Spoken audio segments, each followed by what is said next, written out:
Hello brother, hi. Hi. ఏంటి ఈ new year కి రెజల్యూషన్ ఏంటి? ఏం లేదు రిజల్యూషన్. ఎందుకు? ఈ ఇయర్ అయినా సంపాదిస్తే బాగుండు, డబ్బులు సంపాదిస్తే బాగుండు అనుకుంటాను. ఏం లేవు, జాబులు లేవు, ఏం లేదు.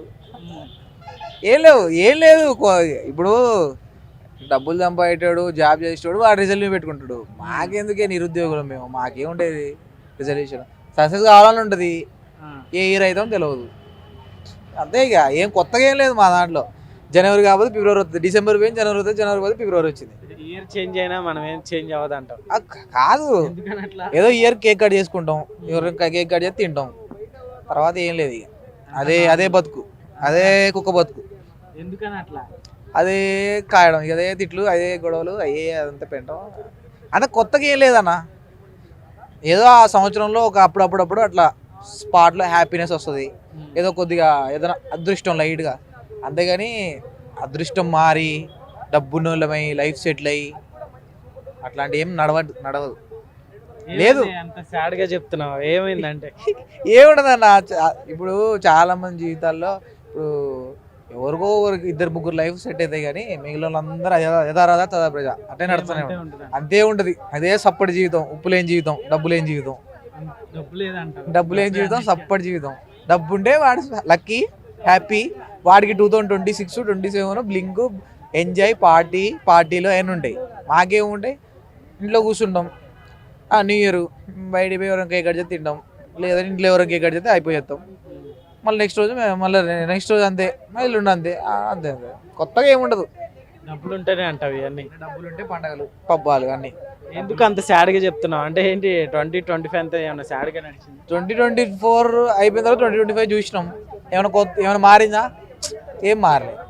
ఇయర్ పోయింది, నెక్స్ట్ ఇయర్ కూడా ఏమైనా మారిద్దా? మారితే హ్యాపీ, మారపోతే అంతే. Hello, hi. Hi. New year వస్తుంది కదా, ఏంటి న్యూ ఇయర్ రెజల్యూషన్? న్యూ ఇయర్కి సెలబ్రేషన్ ఏంటంటే నా లైఫ్ ఇంకా చేంజ్ అవ్వాలి, మా పేరెంట్స్ కంటూ నేను ఇంకా గుర్తింపు అవ్వాలి అని చెప్పి అదే కోరుకుంటున్నాను. ఏంటంటే ఫస్ట్ థింగ్ ఎట్లా అంటే నేను ఇన్స్పిరేషన్గా తీసుకుంది తనుజ అక్కనే. ఇన్ని రోజులు అదే అనుకున్నా. మొన్న ఇంటర్వ్యూలో శివాజీ గారితో కూడా చెప్పింది కదా, డాడీ నేను కూతుర్ని కప్పు తీసుకెళ్ళి ఆయన ముందు పెట్టాను అని చెప్పి గర్వంగా చెప్పింది కదా. అదే బిగ్ బాస్కి నేను వెళ్ళి అదే కూతురుగా నేను నిలబడాలని చెప్పి నిజంగా కోరుకుంటున్నా. ఇంత ఘనంగా మనం సాధించిన, డబ్బు సంపాదించిన ఏముండదు అన్న లైఫ్. ఎప్పుడు కొత్త సంవత్సరం వస్తూ ఉంటుంది, పోతూ ఉంటుంది, కానీ అట్లా కాదు. కానీ మన కూతురిగా మన తండ్రి చెప్పుకున్నాడంటే 10 మంది మనం అనిపించుకొని చేస్తాం చూడ, అది మాత్రం అనిపించింది. నేను కూడా బిగ్ బాస్కి వెళ్ళి ఇయర్ దేవుడి దైవాలు వెళ్తే ఆ కప్పు సాధించి మా నాన్న ముందు పెట్టాలని చెప్పి ఈ సంవత్సరం అదే కోరుకుంటున్నా. బిగ్ బాస్కి వెళ్ళాలని అన్నా. ఎందుకంటే ఆడి కుట్లాట ఆడి ఇంత చేసుకున్నా సరే ఆ కప్పు అనేది గెలిచి మా అమ్మమ్మ నాన్న ముందు పెట్టాలని అదే కోరుకుంటున్నా. ఇంకా చదువు, డబ్బు ఎన్నంటే రొటీన్ అన్న. మనం ఎంత చదివినా చాలా మంది పిల్లలు కూడా ఏదో వస్తున్నాం చదువులకి పెద్ద ఏం ఉండదు, కానీ అదొక్కటి గెలిచి మా నాన్న ముందు మా అమ్మ ముందు పెట్టాలి. మేము కూడా నిరుపేదలు అన్నా, మేము పెద్ద రిచ్లేం కాదు అక్కడ, మేము నార్మల్ పర్సన్సే, నార్మలే. అదొక్కటి మాత్రం అనిపిస్తుంది. ఓకే, ఎట్లుంది 2025 అంతా ఎట్లా నడిచింది? అంటే గుడ్ థింగ్ అవ్వచ్చు ఆర్ బ్యాడ్ థింగ్? నా దృష్టిలో నా ఇయర్, నా లైఫ్లో ఏ ఇయర్ వస్తుండే పోతుండే, పెద్ద ఈ ఇయర్ అని చెప్పుకోవాల్సింది ఏమీ లేదన్న. ఎందుకంటే ఒక ఆడపిల్లకి మనం దూరం కష్టపడి వచ్చినాం, డిగ్రీ చదువుకున్నాం, పట్టాలు ఉన్నాయి అంతే, బీరువాల పట్టాలు, కానీ ఏ పట్టాలు లేవేడా.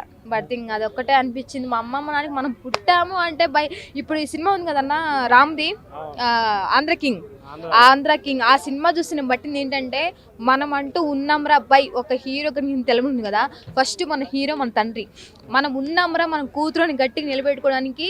ఇదే ఆ సినిమా ఇంప్రెషన్ తీసుకుంది నేను. అదే దయచేసి నేను ఒకవేళ బిగ్ బాస్కి వెళ్తే మన ఆంధ్ర కింగ్, మా నాన్న నా వెనకాల మా నాన్న ఉన్నాడు అని చెప్పుకోదలిసి ఈ రావాలని కోరుకుంటాను అంతే.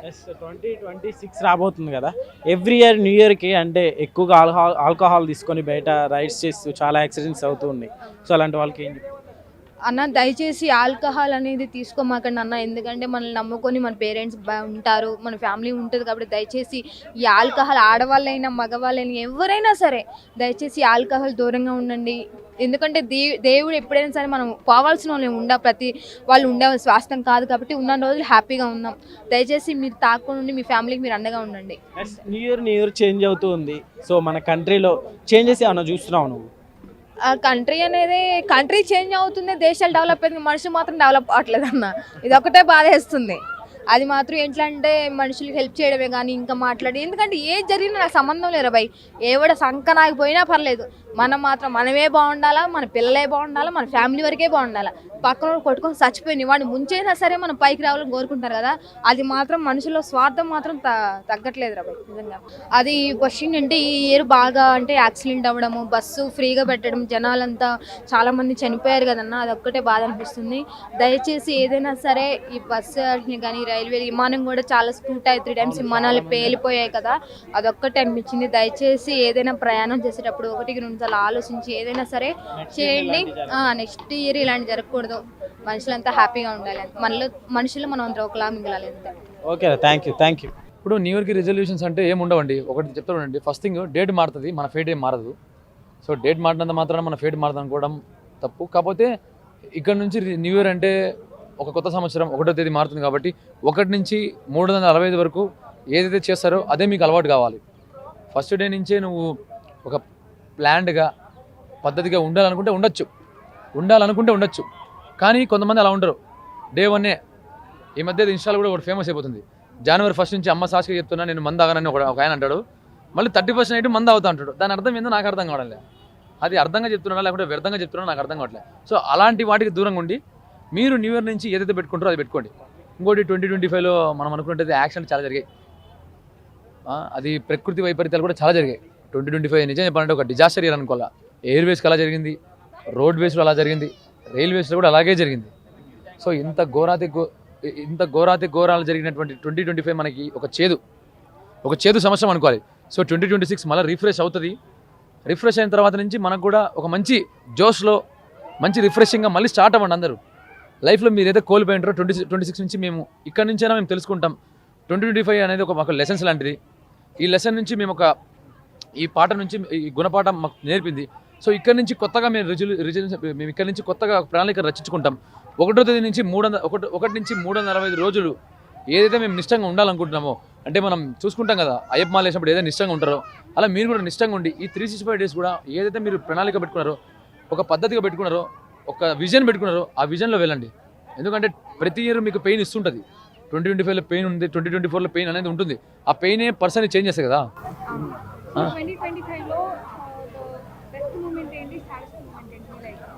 అంటే బెస్ట్ మూమెంట్ అంటే చాలా జరిగే బెస్ట్ మూమెంట్ అంటే ఇది మనం బెస్ట్ అని చెప్పేసి అనుకోకూడదు. ఎందుకంటే లైఫ్లో ఎదగాలనుకున్నోడికి బెస్ట్ అనేది ఏమనిపించదు. ఎదిగిన తర్వాత దాన్ని బెస్ట్ అనుకుంటాడు. సో ఎదిగే క్రమంలో చాలా జరుగుతుంటాయి, కొన్ని పాజిటివ్ జరుగుతుంటాయి, కొన్ని నెగిటివ్ జరుగుతుంటాయి. అంటే నాకు కొంచెం బాధ అనిపించింది అంటే ఎయిర్ ఇండియా యాక్సిడెంట్ జరిగింది గుజరాత్లో జరిగింది యాక్సిడెంట్. చాలా ఘోరమైనటువంటి ప్రమాదం అది. అసలు వాళ్ళు అనుకున్నారా పడిపోదని? పోనీ ఆ బిల్డింగ్ మీద కూలిపోయింది కదా, బిల్డింగ్ మీద ఉన్న వాళ్ళకైనా తెలుసా బిల్డింగ్ మీద పడుతుందని చెప్పేసి? వాళ్ళు జస్ట్ మెస్లో తింటున్నారు భోజనం. సో ప్రాణం ఏ రోజు ఉంటుందో తెలీదు. సో నిజంగా చెప్పాలంటే ఒక నాకు సాడెస్ట్ నా రిజల్యూషన్ ఏముందంటే ఇప్పటి నుంచి కొంచెం గట్టిగా ఏదైతే కోల్పోయామో అది కోల్పోకుండా వచ్చిన పెయిన్తోనే మళ్ళీ గెయిన్ అవ్వాలని నా రిజల్యూషన్. అది వచ్చిన పెయిన్తోనే గెయిన్ అవ్వాలి. ఎందుకంటే లైఫ్లో every pain gives you a lesson and every lesson changes a person. Hello brother, hi. నమస్తే అన్న. న్యూ ఇయర్ వస్తుంది కదా, ఏంటి నీ రెజల్యూషన్? రిలేషన్స్ చాలానే ఉన్నాయి భయ్య. కొద్దిగా మంచిగా నాకు నచ్చిన ఫీల్డ్లో మళ్ళీ డిస్కస్ నాకు నచ్చిన ఫీల్డ్లో ఏదో ముందుకెళ్దాము, కొద్దిగా గొప్పగా సాధిద్దాము, ఏదో చేయాలని ఒక గొప్ప సంకల్పంతో అయితే ఉన్నామన్నమాట. అది ఇప్పటికీ మారదు, ఎప్పటికీ మారదు. 2026 వచ్చే మారదు, 27 వచ్చే మారదు. దానికోసం అయితే till end of the breath కష్టపడుతూనే ఉంటాను అనమాట. అది thank you so much. Thank you. So ఎట్లా నడిచింది 2025 చూసుకుంటే బాగానే ఉంది, నాకైతే మంచిగానే నడిచింది. కానీ కాకపోతే ఏంటంటే దేశంలో ఎన్నో దారుణాలు జరిగాయి అన్నమాట. దారుణాలు అంటే మళ్ళీ ఆ టైప్ ఆఫ్ కాదనమాట.